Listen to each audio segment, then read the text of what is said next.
ಆತ್ಮಸಂತೃಪ್ತಿ ಕಾರ್ಯಕ್ರಮಗಳನ್ನು ವೀಕ್ಷಿಸುತ್ತಿರುವಂಥ ನನ್ನ ಪ್ರಿಯ ವೀಕ್ಷಕರೇ, ಈ ದಿವಸದ ಕಾರ್ಯಕ್ರಮವನ್ನು ನಾವು ಮುಂದುವರಿಸುವ ಮೊದಲು ನಮ್ಮ ತಲೆಗಳನ್ನು ದೇವರ ಸನ್ನಿಧಾನದಲ್ಲಿ ಬಾಗಿಸಿ ಪ್ರಾರ್ಥನೆ ಮಾಡೋಣ. ನಮ್ಮನ್ನು ಬಹಳವಾಗಿ ಪ್ರೀತಿ ಮಾಡಿದ ಪರಲೋಕದ ನಮ್ಮ ತಂದೆಯಾದ ದೇವರೇ, ನೀ ನಮಗೆ ಕೊಟ್ಟಂಥ ನಿನ್ನ ಜೀವಳ ವಾಕ್ಯಕ್ಕಾಗಿ ಸ್ತೋತ್ರ. ನಿನ್ನ ವಾಕ್ಯದ ಸತ್ಯದಲ್ಲಿ ನಾವು ನೆಲೆಗೊಂಡು ಮುಂದುವರಿಯುವಂತೆ ಕೃಪೆ ಮಾಡು. ಜೀವ ಸ್ವರೂಪನಾದಂಥ ದೇವರು ನಮ್ಮ ಸ್ವಾಸ್ಥ್ಯವಾಗಿದ್ದಾನೆ. ಆತನು ಕ್ರಿಸ್ತನ ಮೂಲಕವಾಗಿ ನಮಗೆ ಸಕಲವನ್ನು ಕೊಟ್ಟಿದ್ದಾನೆ. ಈ ಸತ್ಯವು ಅದು ಕೇವಲ ಹೊಸ ಒಡಂಬಡಿಕೆಯಲ್ಲಿ ಮಾತ್ರವೇ ಅಲ್ಲ, ಹಳೆ ಒಡಂಬಡಿಕೆಯಲ್ಲಿಯೂ ಬೇರೆ ಬೇರೆ ಭಾಗಗಳ ಮೂಲಕ ನೀ ನಮಗೆ ಸ್ಪಷ್ಟೀಕರಿಸುತ್ತಾ ಬಂದಿದ್ದೆ. ಈ ದಿವಸದಲ್ಲಿ ನಾವು ನಿನ್ನ ವಾಕ್ಯವನ್ನು ಧ್ಯಾನ ಮಾಡುವಾಗ ನಿನ್ನ ಪರಿಶುದ್ಧಾತ್ಮನ ಸಹಾಯವನ್ನು ನಮಗೆ ಕೊಟ್ಟು ನಡೆಸು. ಯೇಸುವಿನ ದಿವ್ಯನಾಮದಲ್ಲಿ ನಮ್ಮ ಪ್ರಾರ್ಥನೆಯನ್ನು ಕೇಳಿದ್ದಕ್ಕಾಗಿ ನಿನಗೆ ಸ್ತೋತ್ರ. ಆಮೇನ್. ಕಳೆದ ಅನೇಕ ವಾರಗಳಲ್ಲಿ ನಾವು ದೇವರಿಂದ ಪಡೆದುಕೊಳ್ಳತಕ್ಕಂಥ ಶಾಶ್ವತವಾದ ಸ್ವಾಸ್ಥ್ಯ ಅದು ಏನು, ಅದು ಎಷ್ಟು ಪ್ರಾಮುಖ್ಯ, ಅದರ ವೈಶಿಷ್ಟ್ಯತೆ ಏನು ಎಂಬುವಂಥದ್ದನ್ನು 37ನೇ ಕೀರ್ತನೆಯ ಹಿನ್ನೆಲೆಯಲ್ಲಿ ವಿವರಿಸುತ್ತಾ ಬಂದಿದ್ದೇನೆ. ನಾವೀಗ ಮುಂದಕ್ಕೆ ನಾವು ಹೋಗೋಣ. 27ನೇ ವಚನ, 37ನೇ ಕೀರ್ತನೆ 27ನೇ ವಚನ. ಕೆಟ್ಟದ್ದಕ್ಕೆ ಹೋಗದೆ ಒಳ್ಳೆಯದನ್ನೇ ಮಾಡು, ಆಗ ನೀನು ಯಾವಾಗಲೂ ದೇಶದಲ್ಲಿ ವಾಸವಾಗಿರು. ದೇವರು ತನ್ನ ಮಕ್ಕಳಿಗೆ ಕೊಡತಕ್ಕಂಥ ಒಂದು ಬಹಳ ಸ್ಪಷ್ಟವಾದ ಎಚ್ಚರಿಕೆಯ ಮಾತು. ನೀನು ಎಂದಿಗಾದರೂ ನೀನು ಕೆಟ್ಟದ್ದಕ್ಕೆ ನೀನು ಹೋಗಬೇಡ. Don't go for the wicked things, you will be tempted. ನಾವು ಅನೇಕ ಸಾರಿ ಲೋಕದ ಜನರು ಲಂಚಕೋರತನ, ಬಂಡುತನ, ಅಯೋಗ್ಯವಾಗಿ ಸಂಪಾದನೆ ಮಾಡುವಂತಹದ್ದು, ಇದನ್ನೆಲ್ಲ ಮಾಡುವಾಗ ನಮಗೆ ಒಂದು ರೀತಿಯ ಶೋಧನೆ ಬರ್ತದೆ. ನಾನು ಸಹ ಹಾಗೆ ಮಾಡಿದರೆ ಒಳ್ಳೆಯದಲ್ಲ. I can also become very rich quickly. Become quick rich, ಬಹಳ ಬೇಗನೆ ಐಶ್ವರ್ಯವಂತರಾಗಬೇಕು. ಆದ್ದರಿಂದ ನಾವು ಏನು ಕೆಟ್ಟದ್ದನ್ನು ಆಲೋಚನೆ ಮಾಡದೆ ಅದನ್ನು ಮಾಡಲಿಕ್ಕೆ ನಾವು ಹೋಗ್ತೇವೆ. ದೇವರ ವಾಕ್ಯ ಹೇಳುವಂತಹದ್ದು, ಕೆಟ್ಟದ್ದಕ್ಕೆ ಹೋಗದೆ ಒಳ್ಳೆಯದನ್ನೇ ಮಾಡು. ನೋಡ್ರಿ, ಕನ್ನಡದಲ್ಲಿ ಆ ದೀರ್ಘ ಉಪಯೋಗಿಸಲ್ಪಟ್ಟಿದೆ. ಒಳ್ಳೆಯದನ್ನೇ ಮಾಡು, ಒಳ್ಳೆಯದನ್ನೇ ಮಾಡು ಅಂದರೆ ಯಾವ ಕೆಟ್ಟದ್ದಕ್ಕೆ ನೀನು ಕೈ ಹಾಕಬೇಡ. ಆಗ ದೆನ್ ಆ್ಯಂಡ್ ದೆನ್ ಓನ್ಲಿ ನೀನು ಯಾವಾಗಲೂ ದೇಶದಲ್ಲಿ ವಾಸವಾಗಿರುವೆ. ನನ್ನ ಪ್ರಿಯರು, ಇದು ದೇವರು ಕೊಟ್ಟ ವಾಗ್ದಾನ. ಈ ಲೋಕದಲ್ಲಿ ಅನೇಕರು ಹೇಳ್ಬೋದು, ನಿಮ್ಮನ್ನು ಕೆಡವಿ ಹಾಕ್ತೇವೆ, ನಿಮ್ಮನ್ನು ಮುಗಿಸಿ ಬಿಡ್ತೇವೆ. ಆದರೆ ಬೈಬಲ್ ಏನು ಬರೀತಾ ಉಂಟು, ದೇವರ ವಾಕ್ಯ ಏನು ಹೇಳ್ತದೆ? ನೀನು ಕೆಟ್ಟದ್ದಕ್ಕೆ ಹೋಗಬೇಡ. ನೀನು ಕೆಟ್ಟದ್ದಕ್ಕೆ ಹೋಗದೆ ಒಳ್ಳೆಯದನ್ನೇ ಮಾಡು, ಆಗ ನೀನು ಯಾವಾಗಲೂ ದೇಶದಲ್ಲಿ ವಾಸವಾಗಿರುವೆ. ನನ್ನ ಪ್ರಿಯರೇ, ಈ ಎಚ್ಚರಿಕೆ ನಾವೆಂದಿಗೂ ತಿರಸ್ಕಾರ ಮಾಡದಿರೋಣ. 28ನೇ ವಚನವನ್ನು ನೋಡ್ರಿ. ಯೆಹೋವನು ನ್ಯಾಯವನ್ನು ಮೆಚ್ಚುವವನು, ತನ್ನ ಭಕ್ತರನ್ನು ಎಂದಿಗೂ ಕೈ ಬಿಡುವವನಲ್ಲ. ಅವರು ಸದಾ ಕಾಲವು ಸುರಕ್ಷಿತರಾಗರು. ನನ್ನ ಪ್ರಿಯರೇ, ದೇವರ ವಾಕ್ಯ ಹೇಳತಕ್ಕಂಥ ಬಹಳ ಗಂಭೀರವಾದಂಥ ಸತ್ಯ. ದೇವರು ನ್ಯಾಯವನ್ನು ಮೆಚ್ಚುತ್ತಾನೆ. ನೀನು ನ್ಯಾಯವನ್ನು ನೀನು ಪ್ರತಿಪಾದಿಸು, ನ್ಯಾಯಕ್ಕೋಸ್ಕರವಾಗಿ ನೀನು ನಿಲ್ಲು, ನ್ಯಾಯಕ್ಕೋಸ್ಕರವಾಗಿ ನೀನು ಕಾರ್ಯ ಮಾಡು. ಯಾಕೆ ಗೊತ್ತುಂಟ? ನೀನು ಹಾಗೆ ಮಾಡುವಾಗ ನೀನು ಆತನ ಭಕ್ತಳೂ ಆಗಿದ್ದರೆ ನಿನ್ನ ಕೈಯನ್ನು ದೇವರು ಬಿಡುವುದಿಲ್ಲ. ಮಾತ್ರ ಅಲ್ಲ, ನೀನು ಸದಾ ಕಾಲವು ಸುರಕ್ಷಿತನಾಗಿರುವೆ. ಆದರೆ ದುಷ್ಟರ ಸಂತತಿಯೋ ತೆಗೆದು ಹಾಕಲ್ಪಡುವುದು. ದುಷ್ಟರ ಸಂತತಿಯು ತೆಗೆದು ಹಾಕಲ್ಪಡುವುದು. ನನ್ನ ಪ್ರಿಯರೇ, ದೇವರ ವಾಕ್ಯದಲ್ಲಿ ಬರೆದಂಥ ಅನೇಕ ಎಚ್ಚರಿಕೆಯ ಮಾತುಗಳು. ಈ ಲೋಕದಲ್ಲಿ ಅನೇಕರು ಅನ್ಯಾಯವಾಗಿ ಅವರು ಇತರರ ಆಸ್ತಿಯನ್ನು ಕೊಳ್ಳೆ ಹೊಡೆದು ತಮ್ಮದನ್ನಾಗಿ ಮಾಡಿಕೊಳ್ತಾರೆ. ದೇವರ ವಾಕ್ಯದಲ್ಲಿ ನೋಡಿ ಬರೆಯಲ್ಪಟ್ಟಂಥ ಮಾತು, ತನ್ನದಲ್ಲದ ಆಸ್ತಿಯನ್ನು ತನಗಾಗಿ ಮಾಡಿಕೊಳ್ಳುವವನು ಕೌಜುಗದ ಹಕ್ಕಿಗೆ ಸಮಾನನು. ಅವನ ಮಧ್ಯ ವಯಸ್ಸಿನಲ್ಲಿ ಅವನು ಹುಚ್ಚನಾಗಿ ಕಂಡು ಬರುವನು. ಎಂಥ ಭಯಂಕರವಾದಂಥ ಒಂದು ಶಾಪ ದೇವರು ಇಟ್ಟಿದ್ದಾನೆ. ನನ್ನ ಪ್ರಿಯರ, ಅನೇಕ ಸಾರಿ ನಾನು ಆಲೋಚನೆ ಮಾಡೋದುಂಟು, ಯಾರ ಕುರಿತು ತೀರ್ಪು ಮಾಡುವುದಕ್ಕಾಗಿಲ್ಲ. ಅನೇಕ ಕುಟುಂಬಗಳನ್ನು ನೋಡುವಾಗ ನನಗೆ ಅನ್ನಿಸ್ತದೆ, ಅವರ ಹಿನ್ನೆಲೆ ನೋಡಿದರೆ ಭಾಳ ಐಶ್ವರ್ಯ, ದುಡ್ಡು ಎಲ್ಲ ಉಂಟು. ಆದರೆ ಅವರ ಕುಟುಂಬದಲ್ಲಿ ನೋಡುವಾಗ ಒಬ್ಬರಲ್ಲ ಇಬ್ಬರಲ್ಲ ಅನೇಕರು ಅವರ ತಲೆ ಸರಿ ಇಲ್ಲ. ಅವರಿಗೆ ಹಾದಿ ಬೀದಿಗಳಲ್ಲಿ ಓಡಾಡ್ತಾರೆ. ದೇವರ ವಾಕ್ಯ ಹೇಳುವಂತಹದ್ದು ನೋಡ್ರಿ, ಒಬ್ಬ ದೇವ ಮನುಷ್ಯನು ಅವನು ಇನ್ನೊಬ್ಬನ ತಲೆ ಒಡೆದು ಆಸ್ತಿ ತಕ್ಕೊಳ್ಳುವುದಿಲ್ಲ, ಅವನು ಮಾಡುವುದಿಲ್ಲ. ಅವನು ತನಗಿರುವುದರಲ್ಲಿ ತೃಪ್ತನಾಗಿರಲು ಕಲಿಯುವನು. ಆದರೆ ತನ್ನದಲ್ಲದ ಆಸ್ತಿಯನ್ನು ತನ್ನದನ್ನಾಗಿ ಮಾಡಿಕೊಳ್ಳುವವನು ಅವನು ಕೌಜುಗದ ಹಕ್ಕಿಗೆ ಸಮಾನನು. ಅಂದರೆ ತನ್ನದಲ್ಲದಂಥ ಆ ಬೇರೆ ಹಕ್ಕಿಗಳನ್ನು ತನ್ನದನ್ನಾಗಿ ಮಾಡಿಕೊಳ್ಳುವುದು. ನನ್ನ ಪ್ರಿಯರೇ, ಈ ರೀತಿಯಲ್ಲಿ ಸಂಪಾದನೆ ಮಾಡಿದ್ದಾನು ದೊಡ್ಡವಾ ಅಂದು ಎಣಿಸಿಕೊಂಡ್ರೆ ಅವರ ಸಂತತಿ ಶಾಪದ ಸಂತತಿಯಾಗುವುದು. ದೇವರ ವಾಕ್ಯ ಹೇಳುತ್ತದೆ, ಅಂಥವರು ಅಥವಾ ಅವರ ಕುಟುಂಬದವರು ಅವರ ಮಧ್ಯಭಾಗದಲ್ಲಿ ಹುಚ್ಚರಾಗಿ ಕಾಣ್ತಾರಂತೆ. ದೇ ಕೆನಾಟ್ ಬಿ ಟ್ರೀಟೆಡ್ ಇವನ್. ಯಾವ ರೀತಿಯ ಚಿಕಿತ್ಸೆ ನೀನು ಅವರಿಗೆ ಕೊಟ್ಟರೂ ಅವರಿಗೆ ಅದರಿಂದ ಬಿಡುಗಡೆ ಆಗುವುದಿಲ್ಲ. ನೀನು ಅವರನ್ನು ಮನೆಯೊಳಗೆ ಕೋಣೆಯೊಳಗೆ ಅವರನ್ನು ಮುಚ್ಚಿಡಬೇಕು, ಇಲ್ಲ ಹುಚ್ಚ ಆಸ್ಪತ್ರೆಯಲ್ಲಿ ಇಡಬೇಕು. ಎಂಥ ಒಂದು ದುಃಖದ ಒಂದು ಪರಿಸ್ಥಿತಿ, ಎಂಥ ಒಂದು ದುಃಖದ ಒಂದು ಪರಿಸ್ಥಿತಿ. ದುಷ್ಟರ ಸಂತತಿಯು ತೆಗೆದುಹಾಕಲ್ಪಡುವುದು. 29ನೇ ವಚನ, ನೀತಿವಂತರು ದೇಶವನ್ನು ಅನುಭವಿಸುವವರಾಗಿ ಅದರಲ್ಲಿ ಶಾಶ್ವತವಾಗಿ ವಾಸಿಸುವರು.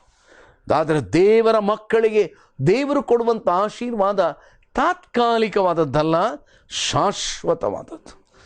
30ನೇ ವಚನವನ್ನು ಗಮನಿಸಿರಿ. ನೀತಿವಂತನ ಬಾಯಿಯು ಸುಜ್ಞಾನವನ್ನು ನುಡಿಯುತ್ತದೆ, ಅವನ ನಾಲಿಗೆ ನ್ಯಾಯವನ್ನೇ ಹೇಳುತ್ತದೆ. ನೋಡ್ರಿ, ನಾವು ಕರ್ತನಾದ ಯೇಸು ಕ್ರಿಸ್ತನ ಮೂಲಕವಾಗಿ ನೀತಿವಂತರಾದರು. ದೇವರ ವಾಕ್ಯ ಹೇಳುವಂತಹದ್ದು, ನೀತಿವಂತನೂ ಇಲ್ಲ, ಒಬ್ಬನಾದರೂ ಇಲ್ಲ, ಎಲ್ಲರೂ ಕೆಟ್ಟು ಹೋದವರು. ನಮ್ಮ ಕರ್ತನಾದಂಥ ಯೇಸು ಕ್ರಿಸ್ತನ ಮೇಲೆ ನಂಬಿಕೆ ನೀಡುವಾಗ ಅವನ ಪಾಪ ಪರಿಹಾರವಾಗಿ ಕ್ರಿಸ್ತನ ಮೂಲಕವಾಗಿ ಅವನು ನೀತಿವಂತನೆಂಬುದಾಗಿ ಎಣಿಸಲ್ಪಡುವುದು. ಹೀಗೆ ಒಬ್ಬ ನೀತಿವಂತನು ನೋಡ್ರಿ, ಅವನ ಬಾಯಿ ಸುಜ್ಞಾನವನ್ನು ನುಡಿಯುತ್ತದಂತೆ. ಅವನ ಮಾತಿನಲ್ಲಿ ಬರುವಂಥ ಆ ಮಾತುಗಳು ಅದು ಎಂಥ ಮಾತುಗಳಂತ ಹೇಳಿದರೆ ಜ್ಞಾನಭರಿತವಾದಂಥ ಮಾತುಗಳು, ಸುಜ್ಞಾನದಿಂದ ತುಂಬಿದ ಮಾತುಗಳು, ಇನ್ನೊಬ್ಬರನ್ನು ಸರಿಯಾಗಿ ನಡೆಸಬಹುದಾದಂಥ ಆ ಮಾತುಗಳು. ಅಂದರೆ ಇನ್ನೊಬ್ಬರಿಗೆ ಆ ಕೌನ್ಸಲಿಂಗ್ ಮಾಡುವಾಗ, ಸಹಾಯ ಮಾಡುವುದಕ್ಕೆ ಅವರ ಬಾಯಲ್ಲಿ ಆ ಜ್ಞಾನದ ಮಾತುಗಳು ಬರುತ್ತದೆ. ಮತ್ತು ಅವರು ಎಂದಿಗೂ ಕೂಡ ಅವರ ನಾಲಿಗೆಯ ಮೂಲಕ ನ್ಯಾಯವನ್ನೇ ಅವರು ನುಡಿಯುತ್ತಾರೆ. ಆಮೇಲೆ ನೋಡ್ರಿ, 31ನೇ ವಚನ, ದೇವರ ಧರ್ಮೋಪದೇಶವು ಅವನ ಹೃದಯದಲ್ಲಿರುವುದು, ಅವನು ಜಾರುವುದೇ ಇಲ್ಲ. ಇದು ನೀತಿವಂತರ ಒಂದು ಸ್ವಾಸ್ಥ್ಯ. ನೀತಿವಂತರ ಒಂದು ಸ್ವಾಸ್ಥ್ಯ ಯಾವುದಂತ ಹೇಳಿದರೆ, ದೇವರ ಧರ್ಮೋಪದೇಶ ನಮ್ಮ ಹೃದಯದಲ್ಲಿರುವುದು. ಅದಕ್ಕಾಗಿ ನಾವು ಚಿಕ್ಕ ಮಕ್ಕಳಿರುವಾಗ ನಾವು ಅವರಿಗೊಂದು ಹೇಳ್ತೇವೆ, ದೇವರ ವಾಕ್ಯವನ್ನು ಬಾಯ್ಪಾಠ ಮಾಡು, ದೇವರ ವಾಕ್ಯವನ್ನು ಬಾಯ್ಪಾಠ ಮಾಡು. ನನ್ನ ಪ್ರಿಯರ, ಅನೇಕ ತಂದೆ ತಾಯಿಗಳು ಇದನ್ನು ಮಾಡುವುದಿಲ್ಲ. ಅನೇಕ ತಂದೆ ತಾಯಿಗಳು ತಮ್ಮ ಮಕ್ಕಳ ಪಾಠದ ಬಗ್ಗೆ ಗಮನ ಉಂಟವರಿಗೆ. ಅನೇಕ ಕ್ರೈಸ್ತ ವಿಶ್ವಾಸಿಗಳ ತಂದೆ ತಾಯಿಗಳು ತಮ್ಮ ಮಕ್ಕಳನ್ನು ಟ್ಯೂಷನಿಗೆ ಕಳಿಸಿಕೊಡ್ತಾರೆ. ಭಾನುವಾರ ದೇವರ ಆಲಯಕ್ಕೆ ಬರುವ ಬದಲು ಬೇಕಾದರೆ ಟ್ಯೂಷನಿಗೆ ಕಳಿಸಿಕೊಡ್ತಾರೆ. ಅದಕ್ಕೆ ಸರಿಯಾಗಿ ಈ ದಿವಸಗಳಲ್ಲಿ ಕ್ರೈಸ್ತ ನೀತಿಯ ವಿರುದ್ಧವಾಗಿರತಕ್ಕಂಥ ಶಕ್ತಿಗಳು ಭಾನುವಾರ ದಿವಸನೇ ಮಕ್ಕಳಿಗೆ ಪರೀಕ್ಷೆ ಮಾಡುವಂಥದ್ದು, ಭಾನುವಾರ ದಿವಸನೇ ಇಂಥ ಎಲ್ಲ ಕಾರ್ಯಕ್ರಮಗಳನ್ನು ಇಟ್ಟುಕೊಳ್ಳುವಂಥ ಒಂದು ದುರಂತವನ್ನು ನಾವು ನೋಡುತ್ತಾ ಇದ್ದೇವೆ.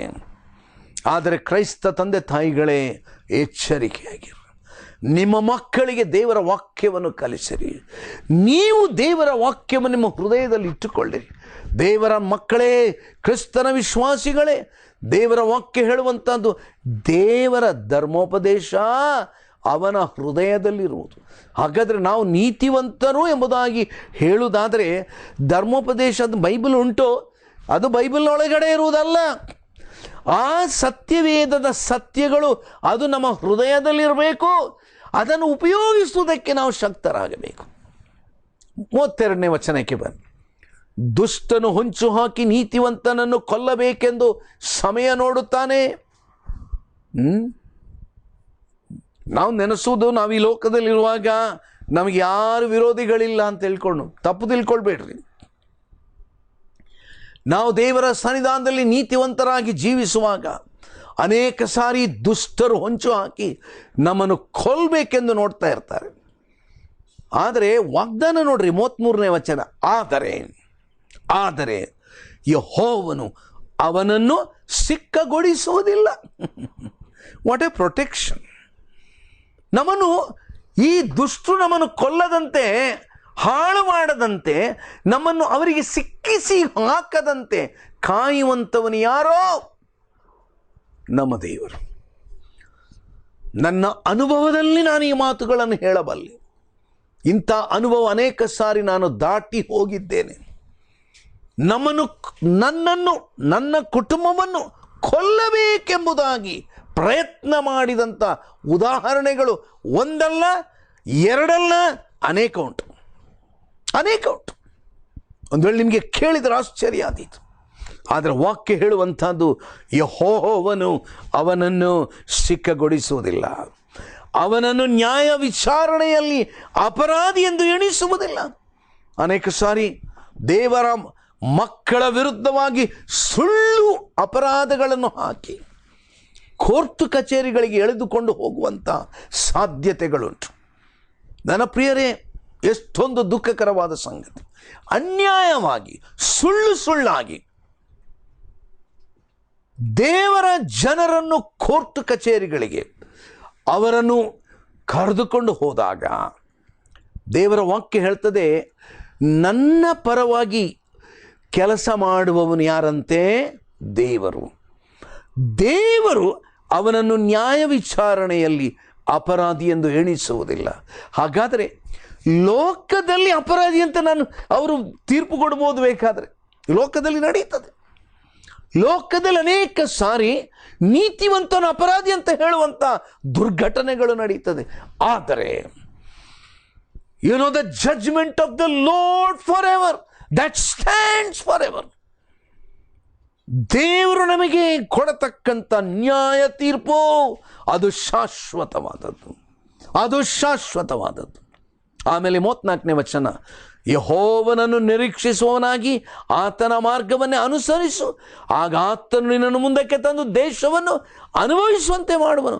ದುಷ್ಟರು ತೆಗೆದು ಹಾಕಲ್ಪಡುವುದಕ್ಕೆ ನೀನು ಅದನ್ನು ನೋಡುವಿ. ನನ್ನ ಪ್ರಿಯರೇ, ಎಷ್ಟು ಅಮೂಲ್ಯವಾದ ಸತ್ಯ! ದೇವರು ನಿನ್ನನ್ನು ಮುಂದಕ್ಕೆ ತರ್ತಾನಂತೆ. ದೇವರ ವಾಕ್ಯ ಕೊಡತಕ್ಕಂಥ ವಾಗ್ದಾನ, ಪ್ರಿಯ ವಿಶ್ವಾಸಿಯೇ, ದೇವರು ನಿನ್ನನ್ನು ಮುಂದಕ್ಕೆ ತಂದು ದೇಶವನ್ನು ಅನುಭವಿಸುವಂತೆ ಮಾಡು. ಆದರೆ ದುಷ್ಟರಾದರೂ ತೆಗೆದು ಹಾಕಲ್ಪಡುವರು. 35ನೇ ವಚನ, ಸ್ವಸ್ಥಳದಲ್ಲಿ ದುಷ್ಟನು ಭೀಕರನಾಗಿ ಬೆಳೆದ ಮರದಂತೆ ವಿಸ್ತರಿಸಿಕೊಂಡಿರುವುದನ್ನು ನೋಡಿದ್ದೆನು. ತರುವಾಯ ನಾನಾ ದಾರಿಯಲ್ಲಿ ಹೋಗಿ ನೋಡಲಾಗಿ ಅವನು ಇಲ್ಲದೆ ಹೋಗಿದ್ದನು, ಅವನನ್ನು ಹುಡುಕಿದರೂ ಸಿಕ್ಕಲಿಲ್ಲ. ನನ್ನ ಪ್ರಿಯರ, ಈ ಲೋಕದಲ್ಲಿ ದುಷ್ಟರಾಗಿ ಜೀವಿಸುವವರು ಅವ್ರು ಹೇಗೆ ಕಾಣ್ತಾರಂತೆ ಗೊತ್ತುಂಟಾ? ಅವನು ಭೀಕರನಾಗಿ, ದೇವರ ವಾಕ್ಯ ವಿವರಣೆ ಮಾಡ್ತಾ ಉಂಟು ದುಷ್ಟನ ಕುರಿತು. ದುಷ್ಟನು ಭೀಕರನಾಗಿ ಸ್ವಸ್ಥಳದಲ್ಲಿ ಹಸುರಾಗಿ ಬೆಳೆದ ಮರದಂತೆ ವಿಸ್ತರಿಸಿಕೊಂಡಿರುವುದನ್ನು ನೋಡಿದೆನು. ಅಬ್ಬಬ್ಬಬ್ಬಬ್ಬ, ಏನು ದೊಡ್ಡ ಫ್ಲ್ಯಾಟ್ಗಳಪ್ಪ, ಏನಪ್ಪ ಇಷ್ಟು ದೊಡ್ಡ ಬಂಗಲೆಗಳು, ಏನಪ್ಪ ಇಷ್ಟು ದೊಡ್ಡ ಎಲ್ಲ ಸೊತ್ತುಗಳು. ಏನಪ್ಪ, ಇವನಿಗೆ ಕೆಲವು ವರ್ಷದ ಹಿಂದೆ ಏನು ಕೂಡ ಇರಲಿಲ್ಲ. ಅದೇನಪ್ಪ, ಅಲ್ಲೊಂದು ಮರ್ಡರ್ ಮಾಡ್ದ, ಇಲ್ಲೊಂದು ಮರ್ಡರ್ ಮಾಡ್ದ, ಯಾರಿಗೂ ಕಣ್ಣಿಗೂ ಸಿಕ್ಕದ ಹಾಗೆ ತಪ್ಪಿಸಿಕೊಂಡಿದ್ದಾನೆ. ದುಡ್ಡು ಕೊಟ್ಟುಕೊಂಡು ಹೇಗಾದರೂ ಅವನು ಬದುಕಿಕೊಳ್ತಾ ಇದ್ದಾನೆ. ಬಹಳ ಹಚ್ಚ ಹಸುರಾಗಿ ಬೆಳೆದ ಮರದಂತೆ ವಿಸ್ತರಿಸಿಕೊಂಡಿರುವುದನ್ನು ನೋಡಿದನು. ಆದರೆ ಈಗ ನೀತಿವಂತನು ಆ ದಾರಿಯಲ್ಲಿ ಸ್ವಲ್ಪ ಸಮಯದ ನಂತರ ಹೋಗಿ ನೋಡುವಾಗ ಅವನು ಇಲ್ಲದೇ ಹೋಗಿದ್ದನು. ಅವನನ್ನು ಹುಡುಕಿದರೂ ಸಿಕ್ಕಿಲ್ಲ, ಅವನ ಅಡ್ರೆಸ್ಸೇ ಇಲ್ಲ. ಇದು ಬೈಬಲ್ ಹೇಳುವ ಮಾತು, ಅವನ ಅಡ್ರೆಸ್ಸೇ ಇಲ್ಲ. ಆಮೇಲೆ 37ನೇ ವಚನ, ಒಳ್ಳೆ ನಡತೆಯುಳ್ಳವನನ್ನು ನೋಡು, ಯಥಾರ್ಥನನ್ನು ಲಕ್ಷಿಸು, ಒಳ್ಳೆ ನಡತೆಯುಳ್ಳವನನ್ನು ನೋಡು. ನನ್ನ ಪ್ರಿಯರ, ದೇವರ ವಾಕ್ಯ ನಮಗೆ ಕೊಡತಕ್ಕಂಥ ಬಹಳ ಅಮೂಲ್ಯವಾದಂಥ ಒಂದು ಅಡ್ವೈಸ್, ಒಂದು ಒಳ್ಳೆಯ ಒಂದು ಎಚ್ಚರಿಕೆಯ ಪ್ರೀತಿಪೂರ್ವಕವಾದಂಥ ಮಾತು. ನಾವು ಸಾಮಾನ್ಯವಾಗಿ ಏನನ್ನು ನೋಡ್ತೇವೆ ಗೊತ್ತುಂಟ? ಲೋಕದಲ್ಲಿರುವಂಥ ದುಷ್ಟರು, ಅವರ ಆಸ್ತಿ, ಅವರ ಅನ್ಯಾಯ, ಅವರ ಕೆಟ್ಟತನದಲ್ಲಿ ಅವರು ಸಮೃದ್ಧಿ ಹೊಂದುವುದು, ಇದನ್ನೇ ನಾವು ನೋಡುವುದು, ಅದನ್ನೇ ನಾವು ಗಮನಿಸುವುದು. ನಾವು ಅದನ್ನೇ ಗಮನಿಸಿ ಸೈತಾನ್ ಕಡೆಗೆ ನಮಗೆ ಹೇಳ್ತಾರೆ, ನೀನು ಕೂಡ ಹಾಗೆ ಮಾಡಿದರೆ ಒಳ್ಳೇದಿತ್ತಲ್ಲ, ನೀನೀಗ ಲಂಚ ತಕ್ಕೊಳ್ತಿದ್ರೆ ಎಷ್ಟು ಒಳ್ಳೇದಿತ್ತು. ಅನೇಕರು ನನಗೆ ಹೇಳಿದ್ದಾರೆ, ಏನು ಬ್ರದರ್, ನೀವು ಕೆಲಸದಲ್ಲಿರುವಾಗ ಎಂಥ ಒಂದು ಪೊಸಿಷನ್ನಲ್ಲಿ ನೀವಿದ್ರಲ್ಲ, ಆಗ ನೀವು ಎಷ್ಟೋ ಜನರಿಗೆ ಕೆಲಸ ತೆಗೆಸಿಕೊಟ್ರಿ. ನಿಮ್ಮ ಆ ಒಂದು ಪ್ರಭಾವದಿಂದ ಅನೇಕರಿಗೆ ಕೆಲಸ ಸಿಕ್ಕುವಂತೆ ನೀವು ಆಗಲೇ ಏನಿಲ್ಲ, ಒಬ್ಬೊಬ್ಬರ ಹತ್ರ ಒಂದು 5-10 ಲಕ್ಷ ರೂಪಾಯಿ ನೀವೊಂದು ಲಂಚ ತಕ್ಕೊಳ್ತಿದ್ರೆ ಈಗ ಇಷ್ಟೊತ್ತಿಗೆ ನೀವು ಕಮ್ಮಿಯಲ್ಲಿ ಒಂದು ಕೆಲವು ಕೋಟ್ಯಾಧೀಶ್ವರರಾಗಿರ್ಬೋದಾಗಿತ್ತು. ನನಗೆ ಹೇಳಿದವರಿದ್ದಾರೆ, ನನ್ನ ಹತ್ರ ಹೇಳಿದವರಿದ್ದಾರೆ. ಆದರೆ ದೇವರ ವಾಕ್ಯ ಹೇಳುವಂಥದ್ದೇನೆಂದರೆ, ನೋಡಿದ್ರು ಒಳ್ಳೆ ನಡತೆಯುಳ್ಳವರನ್ನು ನೋಡು. ನೀನು ಈ ರೀತಿಯಲ್ಲಿ ಅನ್ಯಾಯವಾಗಿ ಸಂಪಾದನೆ ಮಾಡುವವರನ್ನು ನೋಡಬೇಡ, ಅವರ ಕಾರ್ಯವೈಖರಿಯನ್ನು ನೀನು ಗಮನಿಸಬೇಡ. ನೀನು ಯಾರನ್ನು ಗಮನಿಸು? ದೇವ ಭಕ್ತಿಯಲ್ಲಿ ಇರುವವರು, ದೇವರ ವಾಕ್ಯದ ಸತ್ಯದಲ್ಲಿ ನಡೆದುಕೊಳ್ಳುವವರು, ಅವರನ್ನು ನೀನು ನೋಡು ಮತ್ತು ಯಥಾರ್ಥನನ್ನು ಲಕ್ಷಿಸು. ಯಥಾರ್ಥನು, ಸಿನ್ಸಿಯರ್. ನಾನು ಕೆಲವು ಸಾರಿ ಇದನ್ನು ವಿವರಣೆ ಮಾಡಿದ್ದೆ. ಮೂಲ ಭಾಷೆಯಲ್ಲಿ ಇದರ ಅರ್ಥ ಏನಂತ ಹೇಳಿದರೆ ವಿದೌಟ್ ವ್ಯಾಕ್ಸ್ ಎಂಬುದಾಗಿ. ಏನರ್ಥ ವಿದೌಟ್ ವ್ಯಾಕ್ಸ್? ಅನೇಕ ಸಾರಿ ಈ ಮರ ಕೆಲಸ ಮಾಡುವವರು ಈ ಮರಗಳನ್ನು ಅವರು ಎಲ್ಲ ಕಟ್ ಮಾಡಿ ಬೇರೆ ಬೇರೆ ಮೇಜು ಕುರ್ಚಿಗಳನ್ನು ಮಾಡ್ತಾರೆ. ಮಾಡುವಾಗ ಕೆಲವು ಸಾರಿ ಈ ಮರದ ಯಾವುದೋ ಒಂದು ಭಾಗದಲ್ಲಿ ಒಂದು ಚಿಕ್ಕ ಬಿರುಕು ಬಿಟ್ಟಿರ್ತದೆ. ಆ ಬಿರುಕು ಬಿಟ್ಟಾಗ ಅವರು ಅದಕ್ಕೊಂದು ಮೇಣವನ್ನು ತಾಗಿಸ್ತಾರೆ. ನಮ್ಮ ಭಾಷೆಯಲ್ಲಿ ಲಪ್ಪ ಅಂತ ಹೇಳ್ತೇವೆ ನಾವು, ಲಪ್ಪ ತಾಗಿಸುವುದಂತ ಅಂದರೆ ಮೇಣ. ಆ ಮೇಣವನ್ನು ಮೆತ್ತಿ ಅದರ ಮೇಲೆ ಚೆನ್ನಾಗಿ ವಾರ್ನಿಷ್ ಅಥವಾ ಪೇಂಟ್ ಹಾಕ್ತಾರೆ. ಹೊರಗೆ ನೋಡುವಾಗ ನಮಗೆ ಅದು ಆ ಪ್ರಾಪರ್ಟಿ ಭಾಳ ಚೆನ್ನಾಗಿ ಕಾಣ್ತದೆ. ಭಾಳ ಚೆನ್ನಾಗಿದೆ ಮೇಜು, ಚೆನ್ನಾಗಿದೆ ಕುರ್ಚಿ. ಆದರೆ ಅದರಲ್ಲಿ ಇರುವಂಥ ಆ ಒಂದು ಮುರಿದು ಹೋದಂಥದ್ದು ಸದ್ಯಕ್ಕೆ ಕಣ್ಣಿಗೆ ಕಾಣುವುದಿಲ್ಲ. ನಾವು ಹೋಗಿ ಆ ಕುರ್ಚಿಯನ್ನು ಮೇಜನ್ನು ಪಡ್ಕೊಂಡು ಬಂದೆವು, ಮನೆಗೆ ಬಂದೆವು. ಒಂದು ಕೆಲವು ತಿಂಗಳಾಗೋದ್ರೊಳಗೆ ಬಿಸಿಲಿಗೋ ಅಥವಾ ಚಳಿಗಾಲಕ್ಕೋ ಅಲ್ಲಿ ಬರೆದಂಥ ಆ ಲಪ್ಪ ಹಾಕಿದಂಥ ಮೇಣ ಉಂಟಲ್ಲ, ಕರಗಿತು. ಆ ಮೇಣ ಅದು ಒಂದು ವೇಳೆ ಮೆತ್ತಗಾಗಿ ಅದು ಅಲ್ಲಿಂದ ಬಿರುಕು ಬಿಟ್ಟಂಥ ಸ್ಥಳದಿಂದ ಹೊರಗೆ ಬಂದು ಬಿಟ್ಟಿತು. ಈಗ ನಮಗೆ ಕಾಣಿಸುವುದು ಏನದೋ ಬಿರುಕು. ಆದ್ದರಿಂದ ದೇವರ ವಾಕ್ಯ ಏನು ಹೇಳ್ತದಂತ ಹೇಳಿದರೆ, ನಿನ್ನ ಮತ್ತು ನನ್ನ ಜೀವನ ಹೇಗಿರಬೇಕು? ಬಿರುಕಿಲ್ಲದ ಜೀವನ, ಅದೇ ಯಥಾರ್ಥತ್ವ ಅಂತ, ಸಿನ್ಸಿಯಾರಿಟಿ ಅಂತ, ವಿದೌಟ್ ವ್ಯಾಕ್ಸ್, ಯಾವ ಮೇಣ ಹಾಕದಂಥ ಒಂದು ಜೀವನ. ಕೆಲವು ಸಾರಿ ಎದುರುಗಡೆಯಿಂದ ಜನ ಚೆನ್ನಾಗಿ ಕಾಣ್ತಾರೆ, ನೀತಿವಂತರಂತೆ ಕಾಣ್ತಾರೆ, ಒಳ್ಳೆಯವರಂತೆ ಕಾಣ್ತಾರೆ. ಕಾರಣ ಏನು? ಲಪ್ಪ ಹಾಕಿದ್ದು, ಮೇಣ ಹಾಕಿದ್ದು. ಆದರೆ ವಾಕ್ಯ ಹೇಳುವಂಥದ್ದು, ನಿನಗೆ ಮೇಣ ಹಾಕಿದ ಜೀವನ ಬೇಕಾಗಿಲ್ಲ, ಆ ಲಪ್ಪ ಹಾಕಿದ ಜೀವನ ಅದಲ್ಲ. ನೀನು ಯಾರನ್ನು ಲಕ್ಷಿಸಬೇಕು? ಯಥಾರ್ಥನನ್ನು ಲಕ್ಷಿಸು. ನನ್ನ ಪ್ರಿಯರು, ಎಷ್ಟೊಂದು ಗಂಭೀರವಾದ ಸತ್ಯ. ನಾವು ಈ ದಿವಸಗಳಲ್ಲಿ ದುಷ್ಟರನ್ನು ಲಕ್ಷಿಸುವುದು ಬೇಡ, ದುಷ್ಟರ ಅಭಿವೃದ್ಧಿಯನ್ನು ಲಕ್ಷಿಸಿ ಸಿಟ್ಟು ಮಾಡುವುದು ಬೇಡ. ದುಷ್ಟರ ಅಭಿವೃದ್ಧಿಯನ್ನು ನೋಡಿ ಹೊಟ್ಟೆ ಕಿಚ್ಚು ಪಡುವುದು ಬೇಡ. ದುಷ್ಟರ ಅಭಿವೃದ್ಧಿಯನ್ನು ನೋಡಿ ನಾನೂ ದುಷ್ಟನಾಗುವುದು ಬೇಡ. ಅದರ ಬದಲು ಒಳ್ಳೆ ನಡತೆ ಉಳ್ಳವನನ್ನು ನೋಡು, ಯಥಾರ್ಥನನ್ನು ಲಕ್ಷಿಸು. ಎಂಥ ಅಮೂಲ್ಯವಾದಂಥ ಸತ್ಯ ಇದು ಪ್ರಿಯರೇ. ಶಾಂತನಿಗೆ ಸಂತಾನ ವೃದ್ಧಿಯಾಗುವುದು, ಶಾಂತನಿಗೆ ಸಂತಾನ ವೃದ್ಧಿಯಾಗುವುದು.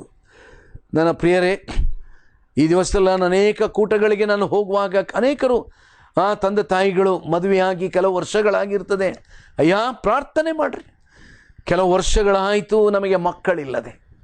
ನನ್ನ ಪ್ರಿಯರೇ, ನಮಗೆಲ್ಲರಿಗೂ ಗೊತ್ತುಂಟು, ಒಂದು ಹೆಣ್ಣು ಮಗಳಿಗೆ ಅವಳಿಗೆ ಒಂದು ಮಗು ಆಗಲಿಲ್ಲ, ಮದುವೆ ಆದ ನಂತರ ಆಕೆಗೆ ಇರತಕ್ಕಂಥ ನೋವು ಸಂಕಟ ಒಂದು ವೇಳೆ ಆಕೆಗೆ ಗೊತ್ತದು. ಒಂದು ವೇಳೆ ಮೊದಲು 1 2 3 4 ವರ್ಷ ಗೊತ್ತಾಗೋದಿಲ್ಲ. ಆದರೆ ಕೆಲವು ವರ್ಷಗಳ ನಂತರ 5 ವರ್ಷ 10 ವರ್ಷ ಮಕ್ಕಳಿಲ್ಲ, ಎಷ್ಟೊಂದು ದುಃಖ. ಎಲ್ಲಿಯೋ ಎಷ್ಟೋ ಕಡೆಗಳಿಗೆ ಹೋಗ್ತಾರೆ, ಯಾರ್ಯಾರೋ ವೈದ್ಯರ ಹತ್ರ ಹೋಗ್ತಾರೆ, ತಮಗೆ ಸಂತಾನ ಮಕ್ಕಳಾಗಬೇಕೆಂಬುದಾಗಿ ಏನೆಲ್ಲ ಪ್ರಯತ್ನಗಳನ್ನು ಮಾಡ್ತಾರೆ. ಆದರೆ ಒಂದು ನಾವು ತಿಳ್ಕೊಳ್ಳೋದಿಲ್ಲ, ಸಂತಾನವನ್ನು ಕೊಡುವವನು ದೇವರು. ಸಂತಾನವನ್ನು ಅಭಿವೃದ್ಧಿ ಮಾಡುವವನು ದೇವರು. ದೇವರ ವಾಕ್ಯ ಹೇಳ್ತದೆ, ನಾವು ಅದರ ಕುರಿತು ಗಡಿಬಿಡಿ ಮಾಡುವ ಅವಶ್ಯಕತೆ ಇಲ್ಲ. ನಾವು ಅದರ ಕುರಿತಾಗಿ ಏನೋ ಒಂದು ರೀತಿಯಾದಂಥ ತರಾತುರಿಯಲ್ಲಿ ನಮ್ಮದೇ ಆದ ಕೆಲಸಗಳನ್ನು ಮಾಡಬೇಕಾಗಿಲ್ಲ. ಈ ದಿವಸದಲ್ಲಿ ಸಂತಾನವನ್ನು ಪಡ್ಕೊಳ್ಳಿಕ್ಕಾಗಿ ಬೇರೆ ಬೇರೆ ಏನೋ ಸೈಂಟಿಫಿಕ್ ಕಾರಣಗಳಿಂದಾಗಿ ಮಕ್ಕಳನ್ನು ಪಡೆದುಕೊಳ್ಳಿಕ್ಕೆ ಪ್ರಯತ್ನ ಮಾಡ್ತಾ ಇದ್ದಾರೆ, ಲೌಕಿಕವಾದ ರೀತಿಯಲ್ಲಿ ಅಥವಾ ವೈಜ್ಞಾನಿಕವಾದ ರೀತಿಯಲ್ಲಿ ಅಂತ ಹೇಳಿಕೊಳ್ಳುತ್ತಾರೆ. ಆದರೆ ವಾಕ್ಯವನ್ನು ಗಮನಿಸಿರಿ, ಶಾಂತನಿಗೆ ಸಂತಾನ ವೃದ್ಧಿ ಆಗುವುದು. ಇದೊಂದು ಬಹಳ ವಿಚಿತ್ರವಾದಂಥ ವಾಗ್ದಾನ ಅಂತ ಅನ್ನಿಸ್ಬೋದು. ಇದೊಂದು ವಿಚಿತ್ರವಾದಂಥ ಸ್ವಾಸ್ಥ್ಯ. ನನ್ನ ಪ್ರಿಯರು, ಈ ಲೋಕದಲ್ಲಿ ಒಬ್ಬ ತಂದೆ ತಾಯಿಗಳಿಗೆ ಒಂದು ನಿಜವಾದಂಥ ಒಂದು ಸ್ವಾಸ್ಥ್ಯ ಅಂತ ಹೇಳಿದರೆ ಯಾವುದು? ಅವರು ಬಿಟ್ಟು ಹೋಗುವಂಥ ಮಕ್ಕಳು. ತಂದೆ ತಾಯಿಗಳು ಈ ಲೋಕವನ್ನು ಬಿಟ್ಟು ಹೋಗುವಾಗ ಅವರು ಬಿಟ್ಟು ಹೋಗುವಂಥದ್ದು ಅವರ ಮಕ್ಕಳ. ನನ್ನ ಪ್ರಿಯರೇ, ಈ ಆಶೀರ್ವಾದ ದೇವರು ಕೊಡ್ತಾನೆ. ಇನ್ನು ಅನೇಕ ವಾಗ್ದಾನಗಳುಂಟು. ನನ್ನ ಮಾತುಗಳನ್ನು ನಿಲ್ಲಿಸುವ ಮೊದಲು ಉಳಿದ 2-3 ವಚನ ಓದ್ತೇನೆ ನಾನು. ದ್ರೋಹಿಗಳೆಲ್ಲರೂ ನಾಶವಾಗುವರು, ದುಷ್ಟರ ಸಂತಾನವು ತೆಗೆದುಹಾಕಲ್ಪಡುವುದು, ನೀತಿವಂತರ ರಕ್ಷಣೆಯು ಯೆಹೋವನಿಂದಲೇ, ಇಕ್ಕಟ್ಟಿನಲ್ಲಿ ಆತನವರಿಗೆ ದುರ್ಗಸ್ಥಾನ. ಯೆಹೋವನು ಸಹಾಯಕನಾಗಿ ಅವರನ್ನು ತಪ್ಪಿಸಿ ಬಿಡುವನು. ಅವರು ಆತನ ಆಶ್ರಿತರಾದದ್ದರಿಂದ ದುಷ್ಟರ ಕೈಯಿಂದ ತಪ್ಪಿಸಿ ರಕ್ಷಿಸುವನು. ನನ್ನ ಪ್ರಿಯರು, ಇದಕ್ಕಿಂತಲೂ ಹೆಚ್ಚಿನ ಒಂದು ದೊಡ್ಡ ಸ್ವಾಸ್ಥ್ಯ ಎಲ್ಲಾದರೂ ಉಂಟು? ಹಾಗಾದರೆ ನಮ್ಮ ಆಶ್ರಯ ಸ್ಥಾನ ಯಾರಾಗಿರಬೇಕು? ದೇವರು ತಾನೇ. ನಾವು ದೇವರನ್ನು ನಮ್ಮ ಆಶ್ರಯ ಸ್ಥಾನವನ್ನಾಗಿ ಮಾಡದೆ ನಾವು ಸದ್ಭಕ್ತರಾಗಿ ಜೀವಿಸುವ ಬದಲು ಈ ಲೋಕದ ವ್ಯಕ್ತಿಗಳನ್ನು ಗಮನಿಸಿ ಅವರಂತೆ ನಾನು ಇರಬೇಕೆಂಬುದಾಗಿ ನಾನು ಹೇಳುವುದಾದರೆ ನಮ್ಮ ಜೀವನದಲ್ಲಿ ನಾವು ನಿರಾಶೆಯ ಹಾದಿಗೆ ನಾವು ಬರುತ್ತೇವೆ. ಮಾತ್ರ ಅಲ್ಲ, ದೇವರ ವಾಕ್ಯ ಹೇಳುವಂಥದ್ದು, ನೀತಿವಂತರ ರಕ್ಷಣೆ ಯೆಹೋವನಿಂದ. ನಿನ್ನ ಮತ್ತು ನನ್ನ ಭದ್ರತೆ, ರಕ್ಷಣೆ ಅದು ದೇವರಿಂದ. ಮಾತ್ರವಲ್ಲದೆ ಆತನು ಸಹಾಯಕನಾಗಿ ನಮ್ಮನ್ನು ತಪ್ಪಿಸ್ತಾನೆ. ಯಾಕೆ? ನಾವು ಆತನ ಆಶ್ರಯವನ್ನು ಪಡೆದುಕೊಳ್ಳುವಾಗ ನಮ್ಮ ಸುತ್ತಲೂ ಎಷ್ಟೇ ದುಷ್ಟರು ಇರ್ಬೋದು, ದೇವರು ನಮ್ಮನ್ನು ದುಷ್ಟರ ಕೈಯಿಂದ ತಪ್ಪಿಸಿ ರಕ್ಷಿಸ್ತಾನೆ. ನಾವು ಕೋಪಗೊಳ್ಳುವುದು ಬೇಕಾಗಿಲ್ಲ, ಹೊಟ್ಟೆ ಕಿಚ್ಚು ಪಡಬೇಕಾಗಿಲ್ಲ. ನಮ್ಮ ಸ್ವಾಸ್ಥ್ಯವಾದ ದೇವರು, ಆತನು ನಮ್ಮನ್ನು ದುಷ್ಟರ ಕೈಯಿಂದ ರಕ್ಷಿಸುವನು. ನಮ್ಮ ತಲೆಗಳನ್ನು ಬಾಗಿಸಿ ಪ್ರಾರ್ಥಿಸುವ. ಪ್ರೀತಿಯುಳ್ಳ ಸ್ವಾಮಿ, ನಿನ್ನನ್ನು ನಂಬಿದಂಥ ನಿನ್ನ ಮಕ್ಕಳಿಗೆ ನೀನು ಕೊಟ್ಟ ಸ್ವಾಸ್ಥ್ಯ ಶಾಶ್ವತವಾದದ್ದು. ದೇವರ ಈ ಲೋಕದ ವಿಚಾರಗಳನ್ನು ನಾವು ಗಮನಿಸದೆ, ಈ ಲೋಕದ ವಿಚಾರಗಳಿಗಾಗಿ ನಾವು ಆತುರ ಪಡದೆ, ದೇವರ ನಿನ್ನನ್ನು ನಮ್ಮ ಸ್ವಾಸ್ಥ್ಯವನ್ನಾಗಿ ಮಾಡುವಂತೆ ನೀನು ಅನುಗ್ರಹ ಮಾಡು. ಈ ವಾಕ್ಯ ಭಾಗವನ್ನು ಕೇಳಿದಂಥ ಪ್ರಿಯರನ್ನು ನೀನು ಆಶೀರ್ವದಿಸು, ನಿನ್ನ ಪ್ರಸನ್ನತೆಯಲ್ಲಿ ನಮ್ಮನ್ನು ನಡೆಸು. ಯೇಸು ಕ್ರಿಸ್ತನ ಅಮೂಲ್ಯವಾದ ನಾಮದಲ್ಲಿ ನಮ್ಮ ಪ್ರಾರ್ಥನೆಯನ್ನು ಕೇಳಿದ್ದಕ್ಕಾಗಿ ನಿನಗೆ ಸ್ತೋತ್ರವಾಗಲಿ ಸ್ವಾಮಿ. ಆಮೇನ್.